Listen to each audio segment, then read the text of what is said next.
નમસ્કાર દર્શક મિત્રો, હું છું મહેશ ઠાકોર અને આપ જોઈ રહ્યા છો the Times of Mahisagar news. નજર કરીએ આજના મહત્વના. સંગરી ગ્રુપ ગ્રામ પંચાયતની સરકારી પડતર જમીનમાં કોઈ માથાવેરે તત્વો દ્વારા ખેડાણ કરવા બાબત કડાણા પોલીસ સ્ટેશન ખાતે ફરિયાદ નોંધાઈ. સૂત્રો દ્વારા મળતી માહિતી મુજબ સંગરી ગ્રુપ ગ્રામ પંચાયતમાં સરકારી પડતર જમીનમાં રહેણાંકના મકાન માટે વિચારતી જાતિ ચામઠા સમાજના લોકોએ અરજી કલેક્ટર શ્રી મહીસાગરને આપેલ છે, જે બાબતે હજુ સુધી કોઈ કાર્યવાહી થઈ નથી. આ સરકારી પડતર જમીન પાસે હરિજન, ચામઠા વગેરે જમીન વિહોણા લોકો રહે છે અને સરકાર પણ જમીન વિહોણા સમાજને રહેણાંકના પ્લોટ ફાળવે છે તેવી માગણી પણ કરેલ છે. ત્યારે સંગરી ગ્રુપ ગ્રામ પંચાયતમાં આવેલ આવી સરકારી પડતર જમીનમાં કોઈ રાજકારણીઓના ઇશારે 2 દિવસ સુધી જેસીબી ફરી રહ્યા હતા, જેમનો ઉદ્દેશ જમીન સરખી કરી ખેતી કરવાનો દેખાય છે.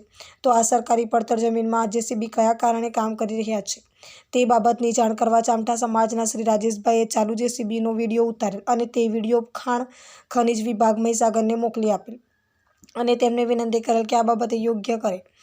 હવે જેસીબી માલિક અને ડ્રાઈવર દ્વારા ગઈકાલ સાંજે આ વિડીયો ઉતારનાર રાજેશભાઈને તેમના ઘરે જ માર માર્યો અને જાનથી મારી નાખવાની ધમકી આપી. આ બાબતે શ્રી રાજેશભાઈએ કડાણા પોલીસ મથકે ફરિયાદ પણ આપી છે.